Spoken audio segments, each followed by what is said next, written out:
Olá, minha gente, que bom, estamos aqui novamente. Meu nome é Márcia Amêndola e estamos fazendo uma análise do livro Chamamentos, as propostas que o autor Roberto Tranjan ele faz nesse livro que ele vai chamando de fagulha. Hoje, 31ª fagulha, ele nos traz o tema do trabalho. Faça do seu trabalho uma bênção. Não são todas as pessoas que escolhem uma profissão, um trabalho. A gente sabe que tem pessoas que seguem a tradição da família. Então, herdam da família, né, dos seus pais, avós. Por exemplo, a parte da agricultura. Então, eles herdam a terra, um sítio, né, uma fazenda, e continuam o processo ali de plantação, cultivo, venda, enfim. Nós tínhamos profissões como sapateiros, pessoas que tinham um trabalho mais artesanal, manual. Com as fábricas, a coisa mudou de figura. As pessoas começaram a ser treinadas para trabalhar nas fábricas, daí a origem da escola. Né? Quem achar interessante pesquisar como que as escolas surgiram, elas se baseiam nesse modo de industrial, né? Em que as pessoas estão uniformizadas, tem todo um controle de horário. Eu que morei numa cidade que tinha uma fábrica de papel, quando eu era criança, era bem isso, a gente ouvia a sirene, né? Às 11 horas tinha aquela sirene, saída para o almoço, né? E as escolas, elas seguiram esse modelo porque a intenção, elas surgiram com a intenção de preparar mão de obra para as fábricas. Isso foi mudando de figura, né? Toda a situação de o trabalho com a tradição familiar, e foi colocando também a pessoa no trabalho não mais por vocação, mas pela necessidade de ter uma remuneração. Isso também trouxe um outro contexto, mudando a realidade. Então vamos lá. A gente pode dizer que todas as pessoas fazem o trabalho que querem? A gente não pode falar isso. Eu até acredito que a maioria não. A maioria quer trabalhar para ganhar dinheiro e com o dinheiro poder fazer aquilo que quer. Tá? A relação é outra. É uma relação com o trabalho, relação com o dinheiro e a relação com o prazer. Por isso que a gente fala tanto assim, sexta-feira, sextou, né? Se fala tanto, né, do final de semana para curtir, para fazer as coisas que gosta. Então, é meio que descansar ou então descarregar toda aquela tensão do trabalho da semana. Então, o final de semana e a sexta-feira à noite, happy hour, olha só o nome, né? Hora feliz, está atrelada, né, a uma concepção de que o trabalho ele é pesado, difícil, ruim.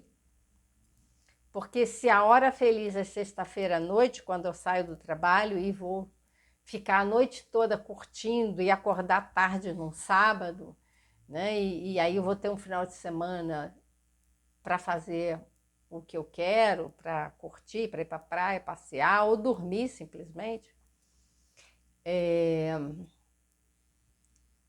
é porque nós temos uma concepção de que o trabalho ele não é agradável, ele não nos deixa feliz. A hora no trabalho não é happy, não é feliz.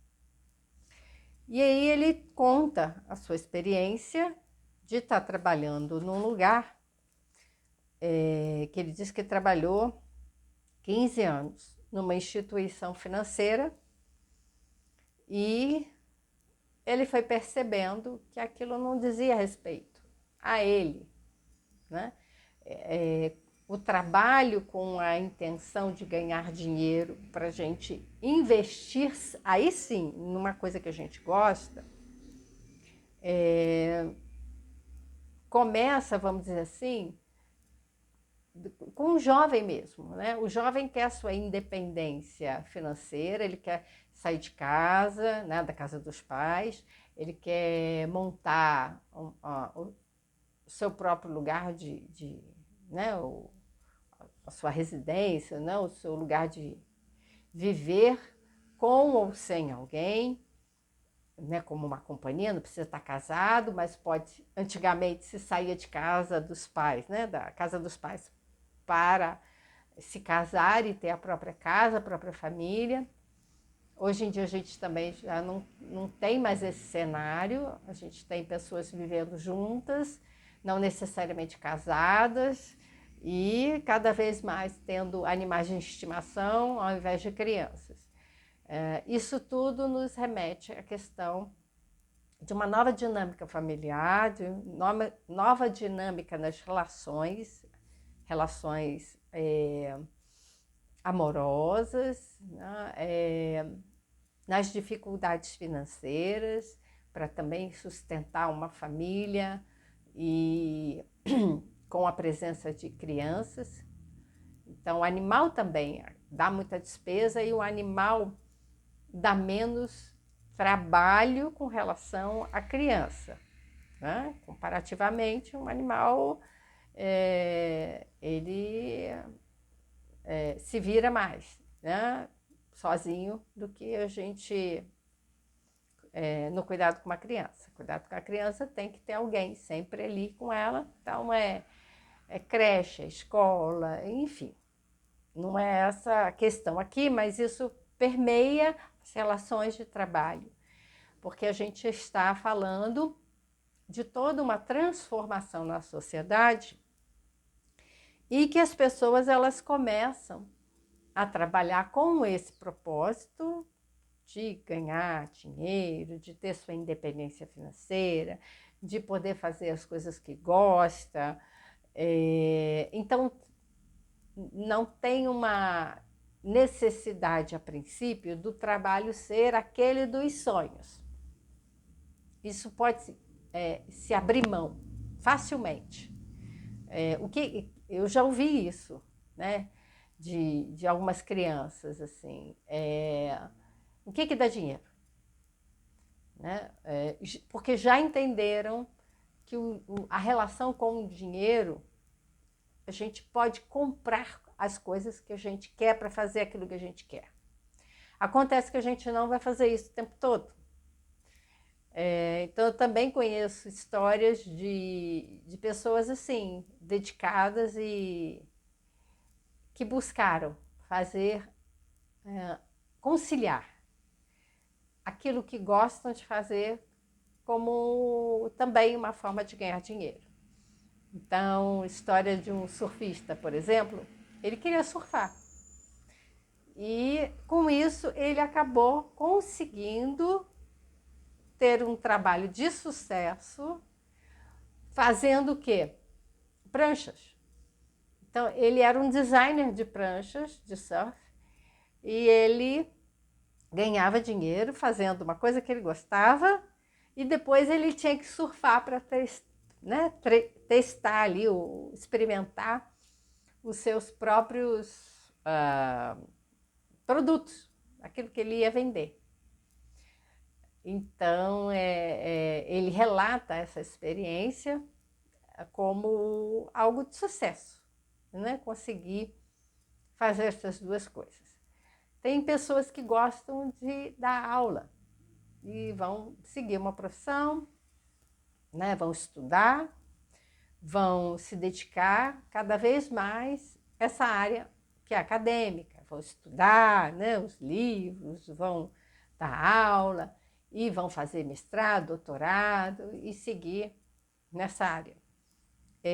Já é uma área que a gente encontra um amor por isso, né? Uma vontade.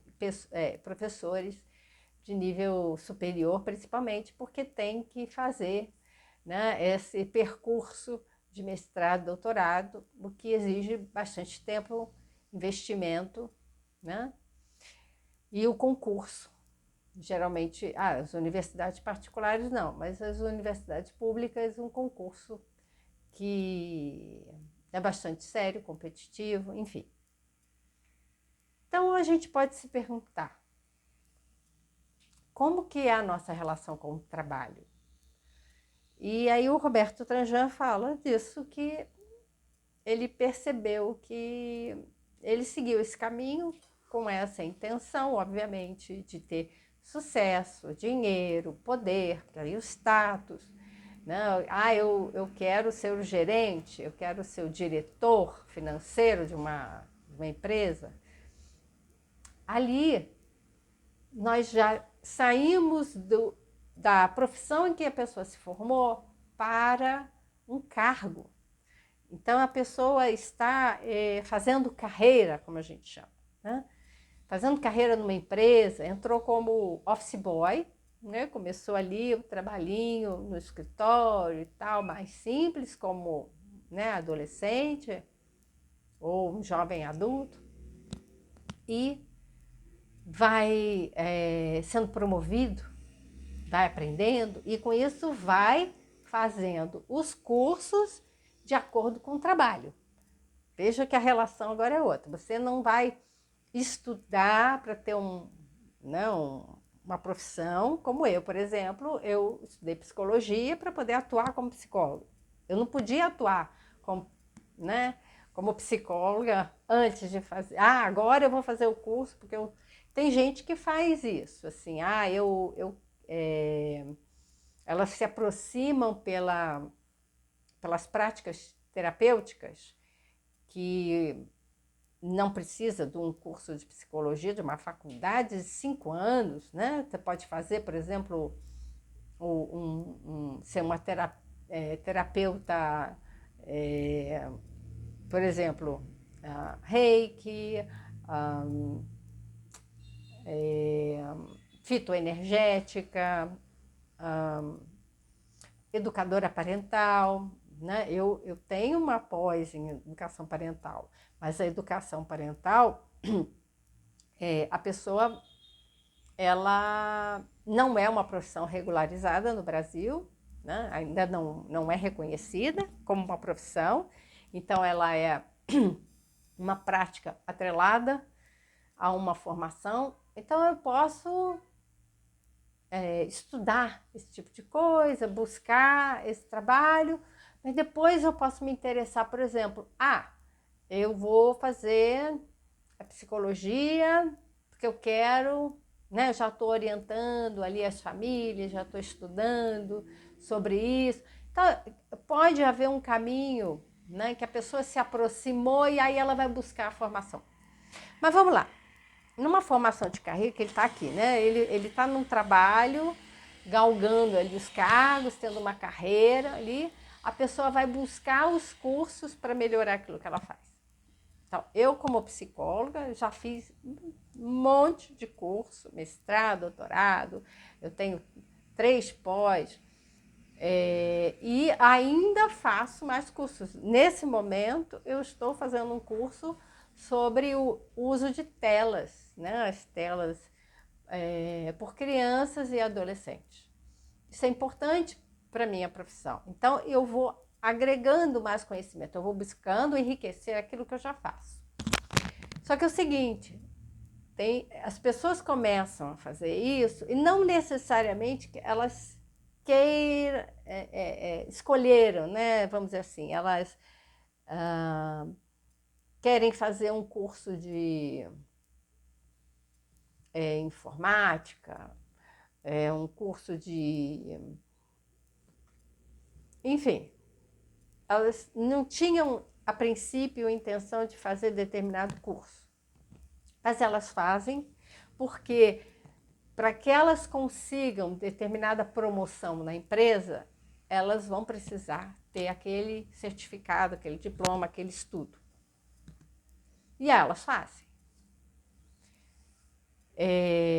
Tem empresas que até ajudam. Elas dão bolsa, elas ajudam a pagar os cursos para aquelas pessoas, que há o desenvolvimento pessoal,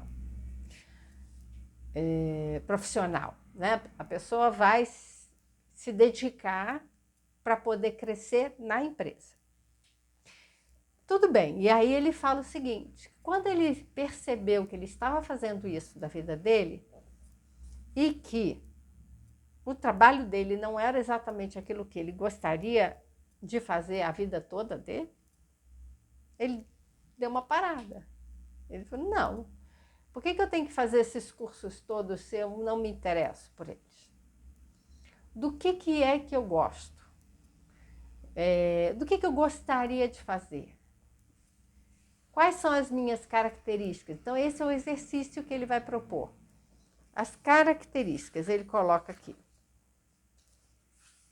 Minhas características incluem todas, as positivas ou negativas. Então, ele já caracterizou que existem características, né, que a gente reconhece que tem, que não são tão boas, né, vamos dizer. São negativas no sentido de aquilo causar algum prejuízo, mal-estar, não ser bem vista na sociedade. Então a pessoa pode falar: eu sou mais preguiçosa, não, eu sou tendo a procrastinar. Não se denomine procrastinadora, né? Coloque em termos de comportamento, o que você faz, não quem você é. Então, as suas características, a gente vai dizer o quê? Eu sou uma pessoa assim, assada, assada. Tenta falar, porque existe uma diferença importante entre eu sou e eu estou fazendo desta forma ou de outra. Eu estou agindo dessa forma. Porque isso tem um impacto muito grande. Quando eu falo eu sou, eu atrelo a isso, a minha identidade, e eu não consigo me ver de uma forma diferente. Então, eu sou inteligente. Então, isso eu entendo que faz parte da minha característica, o exercício que ele propõe é esse. Mas eu estou propondo uma reflexão em cima disso aqui. É diferente de uma visão em que eu tenho compreensão das coisas, eu me empenho, eu estudo, eu busco conhecer mais, melhor, tenho facilidade para aprender as coisas, não? Porque eu sou inteligente. A inteligência é tão ampla. A gente fala em inteligência emocional, fala em inteligência com múltiplos fatores, né? E o fato de eu ser inteligente está dizendo o que de mim? Destrincha isso. Né? O que você consegue fazer com a sua inteligência? Porque tem coisas que a gente não consegue fazer e nem por isso a gente deve se ver como não ou pouco inteligente. Né? A gente está aqui aprendendo. Estamos num processo, né, de desenvolvimento cognitivo, emocional, psicológico. Então, cuidado com esses rótulos, porque eles podem dizer pouco e, ao mesmo tempo, nos aprisionar numa identidade, tirando de nós a flexibilidade de poder ser sermos outras coisas. Então, nós podemos ser muitas coisas. O poder, a capacidade do nosso desenvolvimento é infinito. É porque a gente coloca muitas limitações, mas o poder de desenvolvimento nosso é infinito. Então, a gente pode falar das características que a gente se vê agora, e aí é interessante, a parte interessante desse exercício é o meu devir. Vê que ele coloca aqui, né, e o meu devir. Pode ser que esteja invertido para vocês. Mas o meu devir, a proposta é que eu posso vir a ser. Essa etapa é que nos retira da rigidez da identidade e nos coloca como esse ser em desenvolvimento, que eu posso ser aquilo que eu quero ser. Eu não preciso ficar preso num trabalho, achando que é a única coisa que eu sei fazer, e que se eu sair daquilo ali, eu não vou ter nada para fazer. A gente pode ter medo de arriscar. Isso é algo importante de se considerar em toda mudança. Mudança implica no deparar no devir, né? O que vem? O que vai acontecer? Vai dar certo ou vai dar errado? Então gera uma angústia muito grande. Essa angústia a gente vai precisar lidar com ela para poder assumir os riscos. A gente não vai cega, não vai dar um mergulho às cegas sem saber se aquele lago lá é raso ou é fundo. Ninguém vai dar um mergulho de cabeça num lago que a gente não sabe a profundidade. Então, mergulha naquilo, sabendo naquilo que você vai. Ou então, vai com cuidado, vai entrando pelos pés, não pela cabeça. Né? Vai percebendo o meio que você vai se inserir, aquilo que você pretende fazer. Então, a nossa relação com o trabalho, nessa perspectiva, né, nós estamos fazendo exercícios de autoconhecimento e mudança de perspectiva. Nessa perspectiva, é uma visão de que a gente não precisa se prender às coisas. E nós sabemos que o trabalho, ele é o lugar de sustento, né? De onde provém realmente o dinheiro que a gente vai precisar para se sustentar materialmente. Eu repito, materialmente. E o sustento emocional e psicológico? Aí vem no final de semana que eu vou curtir. Isso é uma possibilidade, uma escolha. Mas a gente também pode fazer escolhas que o nosso trabalho de todos os dias nos sustente material e psicologicamente. A gente precisa reconhecer isso, perceber as nossas características e aquilo que nós podemos vir a ser. Isso é um bom exercício. Essa é a proposta de hoje, é os chamamentos de hoje. E eu encontro você no próximo vídeo.